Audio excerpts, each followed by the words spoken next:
सल्लल्लाहु अला मुहम्मदिन सल्लल्लाहु अलैहि वसल्लम।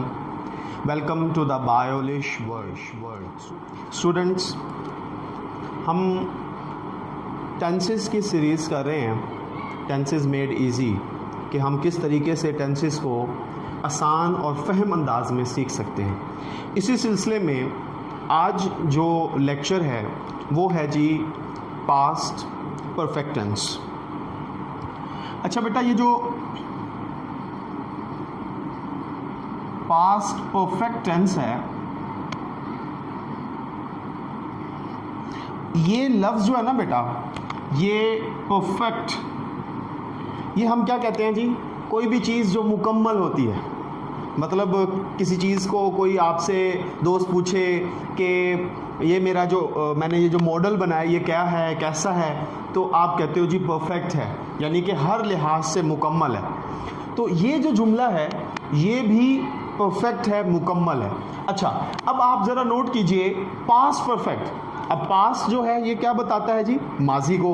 तो पास्ट परफेक्ट का मुझसे क्या मुराद हो गया कि ऐसी चीज़ जो माजी में मुकम्मल हो गई, कोई ऐसा काम जो माजी में मुकम्मल हो गया हो, उसकी पहचान जो है वो है चुका था, चुकी थी और चुके थे।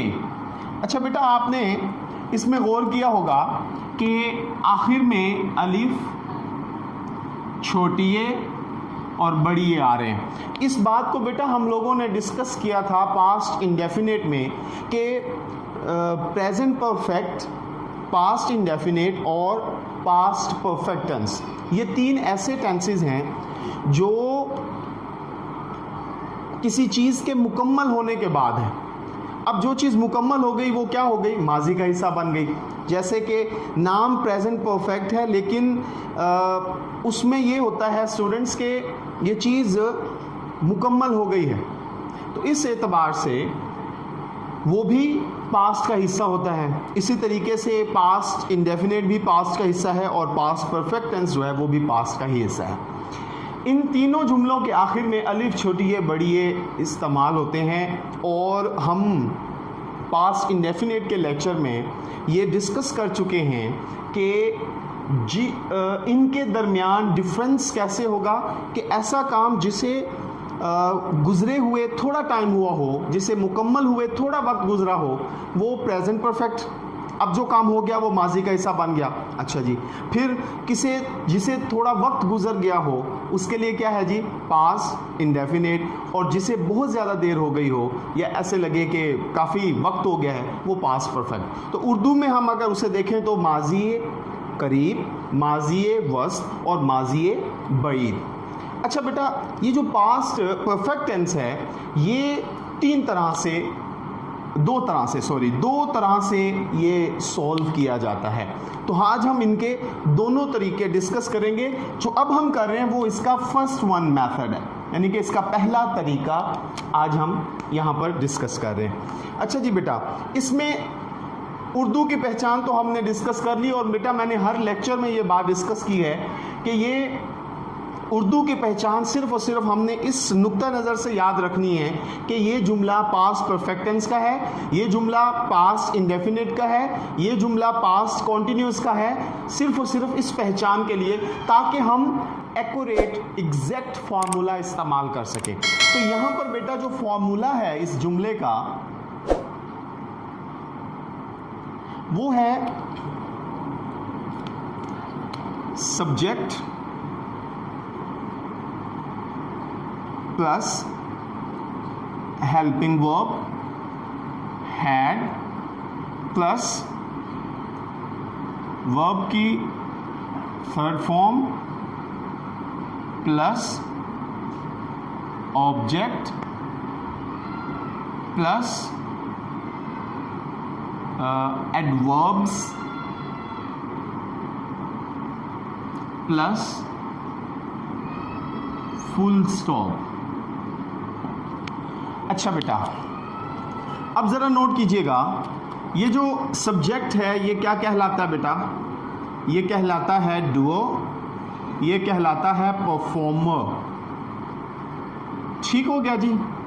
हैड हेल्पिंग वर्ब इमदादी फेल है, और इमदादी फेल जो है ये सब सब्जेक्ट जो प्रोनाउन के तौर पर इस्तेमाल हो, सब्जेक्ट हो, सबके साथ ये इस्तेमाल होता है, यानी कि I, we, they, you, he, she, it, singular और प्लूरल नेम्स के साथ। अच्छा जी बेटा, उसके बाद verb stands for action. Action ये बैकबोन है और इसकी थर्ड फॉर्म। अच्छा जी, अब थर्ड फॉर्म से क्या मुराद है बेटा? थर्ड फॉर्म से मुराद के एक्शन जो है उसकी तीसरी हालत हमने इस्तेमाल करनी है। अच्छा बेटा, ये चीज़ भी दोबारा मैं यहाँ पर डिस्कस करता चलूँ कि वर्ब जो हैं वो दो तरह के होते हैं, एक रेगुलर वर्ब और दूसरा इरेगुलर वर्ब। अच्छा, अब चूंकि थर्ड फॉर्म का जिक्र आया है तो थर्ड फॉर्म में अक्सर ये होता है कि कुछ वर्ब ऐसे होते हैं जो सेम रहते हैं, जैसे कि work, work, work. Second form के साथ ईडी का इजाफा हुआ, थर्ड फॉर्म के साथ भी ईडी का इजाफा हुआ। ऐसे इसे बेटा क्या कहते हैं जी? Regular verb. अच्छा, अब आप देख लें, ईट, एट, इटन, अब ये क्या हो गया? इरेगुलर वर्ब हो गया। Second form change, third form change. अब ये जो बेटा वर्क, वर्क, वर्कड, यानी कि इसके वर्ब देखें तो सेम रहे हैं, ये इसे रेगुलर वर्ब के साथ साथ स्ट्रॉन्ग वर्ब भी कहते हैं। और जिसके मतलब हैयत चेंज हो गई, यानी कि ईट फर्स्ट फॉर्म थी, एट सेकंड फॉर्म हो गई और इटन थर्ड फॉर्म हो गई। अब ये जब हालतें इसने तब्दील की, इसे इरेगुलर वर्ब के साथ साथ वीक वर्ब भी कहा जाता है।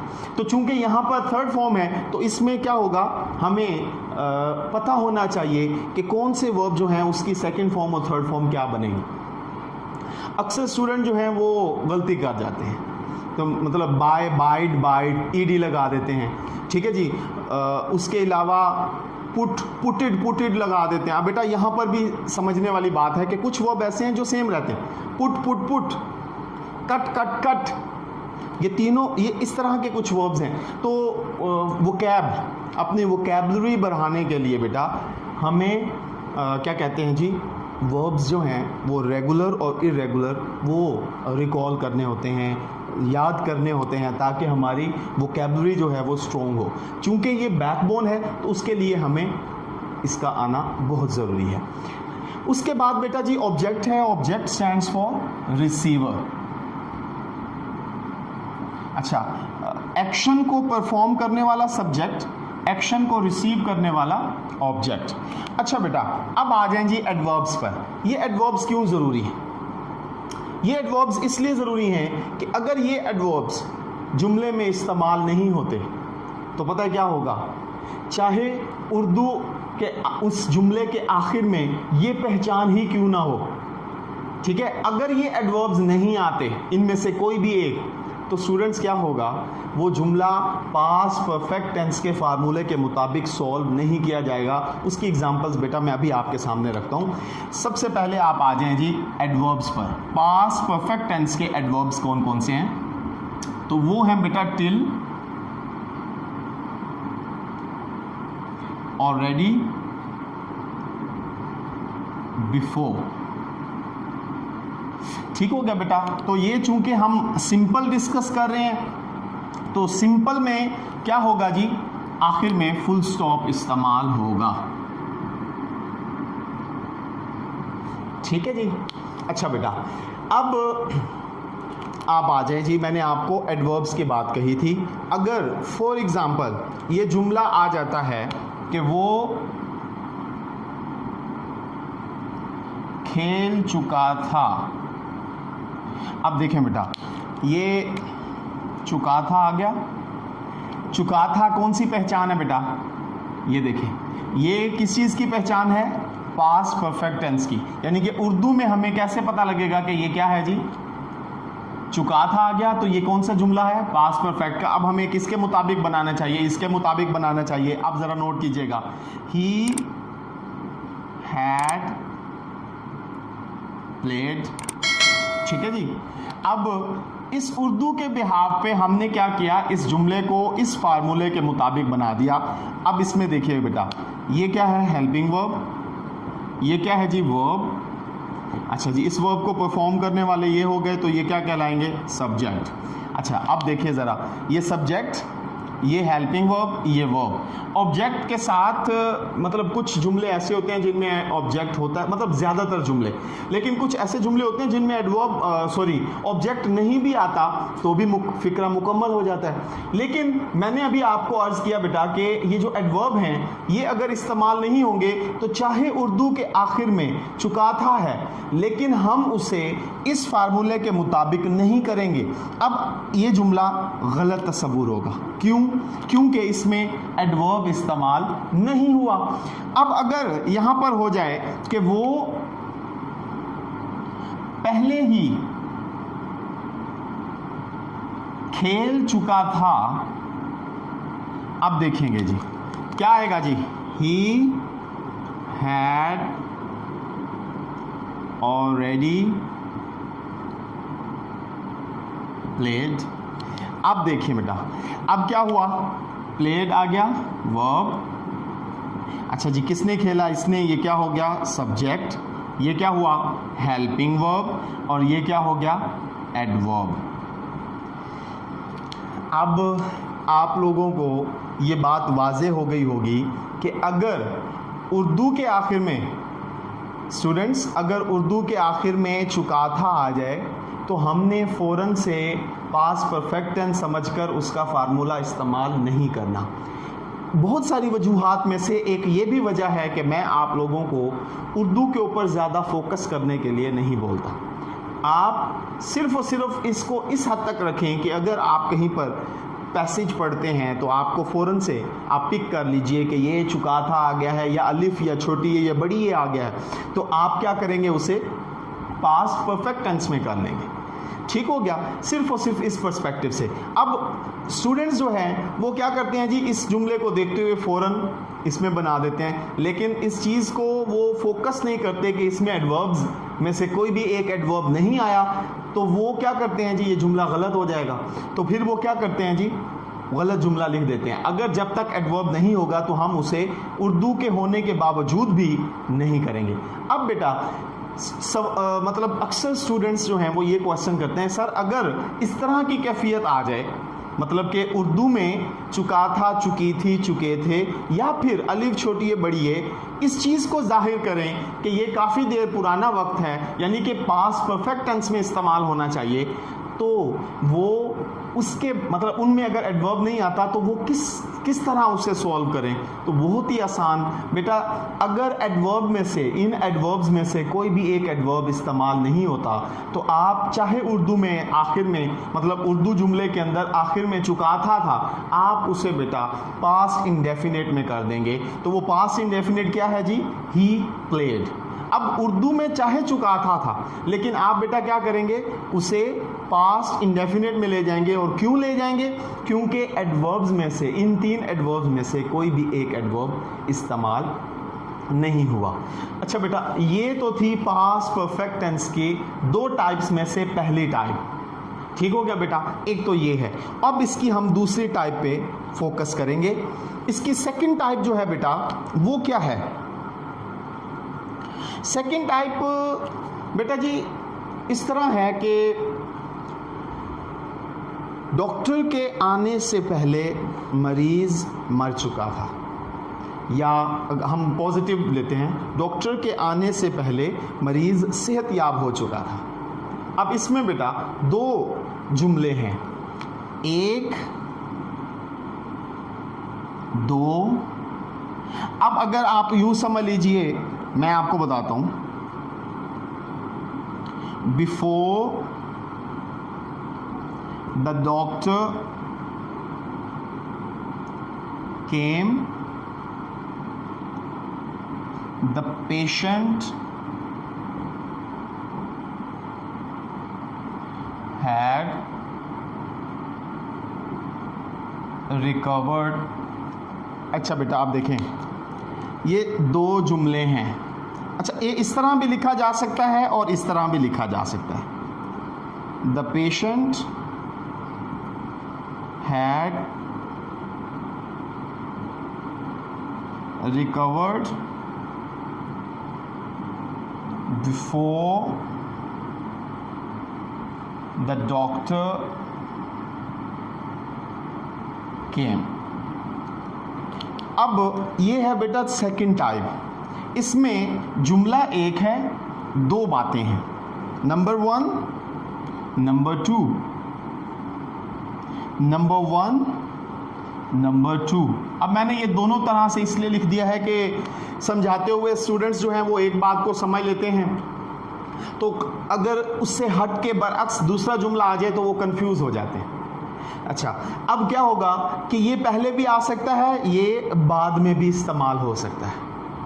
अब हमने समझने वाली बात जो है वो बेटा ये समझनी है कि अगर दो बातें एक जुमले में की जा रही हों तो आप क्या करेंगे, आपने देखना है कि इन जुमले के अंदर जो दो क्लॉजेस, दो बातों से मुराद बेटा दो क्लॉजेस अगर इस्तेमाल हो रहे हैं तो आपने ये देखना है कि किस क्लॉज में काम मुकम्मल हो गया है और किस में अधूरा है, या ये आप कह सकते हैं, या फिर आप ये कह सकते हैं कि अभी तक मुकम्मल नहीं हुआ, या ये भी कह सकते हैं बेटा कि बाद में मुकम्मल हुआ है। अब अगर हम इसको देखें तो इसमें आप देखें कि डॉक्टर के आने से पहले मरीज़ सेहतयाब हो चुका था। अब डॉक्टर साहब नहीं पहुंचे थे कि मरीज़ जो है वो सेहतयाब हो गए थे, तो अब क्या करेंगे, ये चीज़ क्या हो गई, पहले ये काम पहले मुकम्मल हुआ है और डॉक्टर साहब जो हैं वो बाद में आए। ठीक है जी, तो ये तो बस तरतीब आगे पीछे लिखी हुई है। मैं अगर आप फर्स्ट वन के को भी हम डिस्कस कर लें तो बेटा आपने क्या करना है कि जो काम पहले हुआ है उसे आप पास्ट परफेक्ट के फार्मूला के मुताबिक करेंगे, और बेटा पास्ट परफेक्ट का फार्मूला हमने यहाँ पर डिस्कस कर लिया हुआ है। क्या होगा, subject plus helping verb, had plus verb की थर्ड फॉर्म। अब यहाँ पर एक क्वेश्चन ये होता है कि अब इस जुमले में तो इन एडवर्ब्स में से कोई भी एडवर्ब इस्तेमाल नहीं हुआ, फिर हम इसे क्यों पास्ट परफेक्ट टेंस में करेंगे।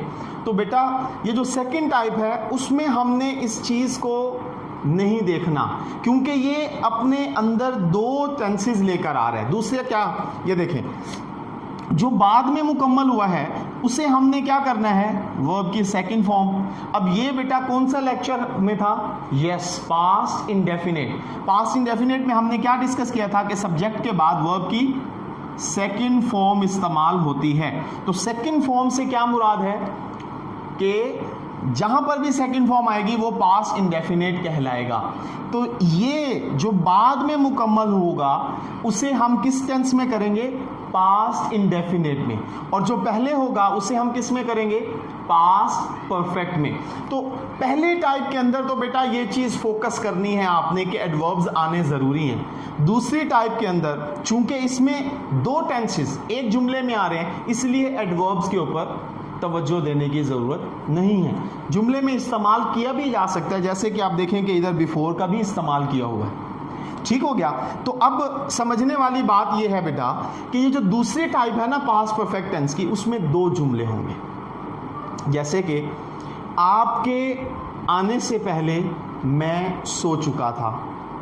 अब इसमें देखें कि सोने का अमल क्या हुआ, पहले हो गया, और आप जो हैं वो बाद में आए हैं। तो जो पहले अमल हुआ है बेटा वो क्या करेंगे, उसे किस टेंस में करेंगे, पास्ट इंडेफिनिट में या पास्ट परफेक्ट में, जी पास्ट परफेक्ट में। जो काम पहले हुआ उसे पास्ट परफेक्ट में, और जो बाद में होगा उसे हम पास्ट इंडेफिनिट में इस्तेमाल करेंगे। तो पास्ट परफेक्ट का फार्मूला बेटा subject plus helping verb, had plus verb की थर्ड फॉर्म।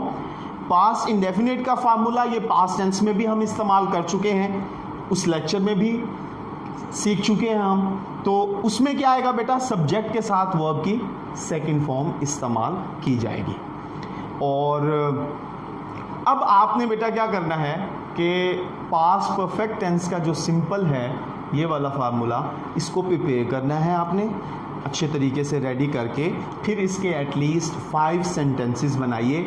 5 सेंटेंसेस बनाकर कोशिश करें कि डिफरेंट वर्ब्स के साथ बनाएं और ये भी कोशिश करें कि रेगुलर और इर्रेगुलर वर्ब्स का इस्तेमाल हो। फिर उसके बाद आप दूसरी टाइप के भी एटलीस्ट 3 सेंटेंसेस बनाइए, उसमें भी कोशिश कीजिए कि चेंज हो वो, तो आपकी एक अच्छी ड्रिल हो जाएगी, एक अच्छी प्रैक्टिस हो जाएगी अपने दोस्तों, अपने बहन भाइयों, ठीक है जी, अपने क्लास फेलोज़ के साथ, ठीक है। और आप क्या करें जी, फार्मूलाज डिस्कस कीजिए, एक दूसरे से पूछें, सडन पूछें, ये पास्ट इंडेफिनिट का नेगेटिव का फार्मूला क्या है वो आपको फ़ौरन से बता दें। इस तरीके से ये जो ड्रिल्स होती हैं ये आपको बेहतर तौर पर याद रखने में मदद फराहम करेंगी। तो जितनी अच्छी प्रैक्टिस होगी आप उतने परफेक्ट होंगे, ठीक है। और अभी उम्मीद करता हूँ कि आपको ये लेक्चर की समझ आ गई होगी। इसी तरह की मज़ीद वीडियोस के लिए आप द बायोलिश वर्ल्ड को सब्सक्राइब कीजिए, बेल आइकन पर क्लिक कर दीजिए ताकि आपको मज़ीद से मज़ीद वीडियोस मिलती रहें। अल्लाह हाफिज़।